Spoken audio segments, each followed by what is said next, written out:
The Data Import Wizard is very important because it enables us to import and manage our external objects into the treatment plan.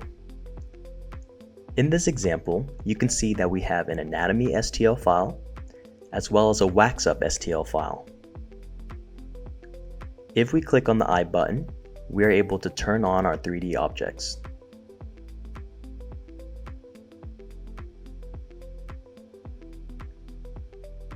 "3D objects can also be managed by the Objects menu located on the top right-hand portion of the screen.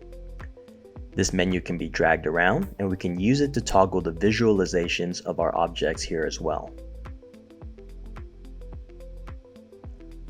All objects can be edited, superimposed, and visualized. We can also access the menu to manage these objects by right-clicking on the object itself. Here, for example, we can access the transparency tool.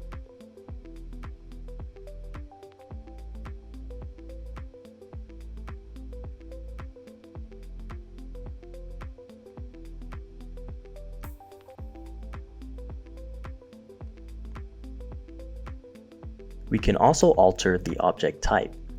Every object that we import, either from the patient list or directly from the import button, is assigned to a specific object type. For example, this object is the anatomy object, which is related to the arch where we are going to be placing our implants. This is automatically assigned to the quick visualization button located in the small 3D toolbar.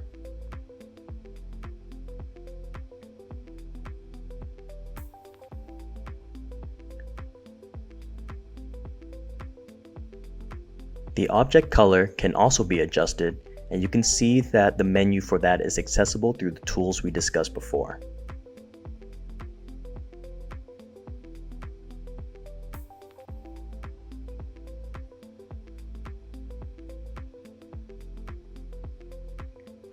However, the most important variable that we're manipulating in this step is superimposing the STL file to the DICOM data. To do that, we will highlight the STL file and click Matching.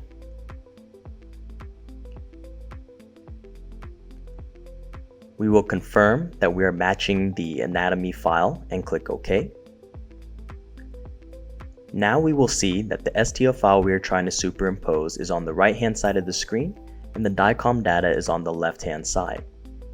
There are a couple of different ways to superimpose the images. The first is by specifying points.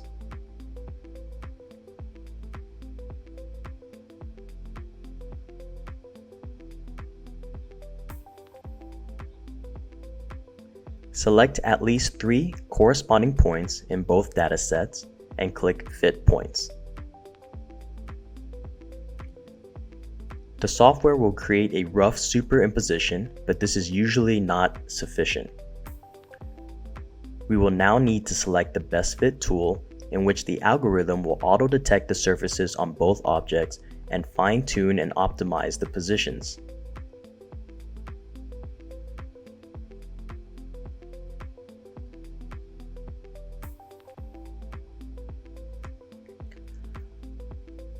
Another way to conduct the superimposition is to let the software help you without placing any points at all. To do that, we will click on Assisted, and the software will try to detect the surfaces between the DICOM data and the STL file and propose the optimal match.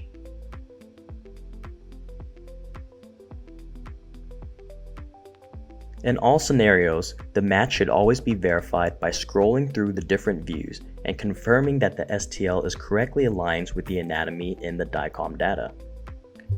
We're able to verify the match in each view by utilizing the different bars and sliders to scroll through the image slices.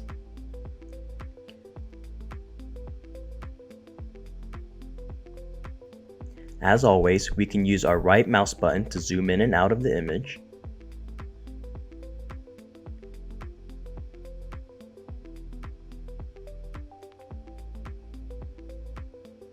If the match needs to be fine-tuned, we can edit the rotation or the positions.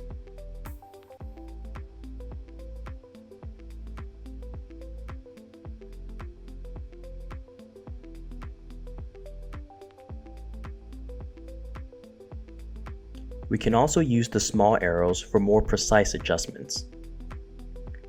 Clicking on Undo will bring back any changes that were made.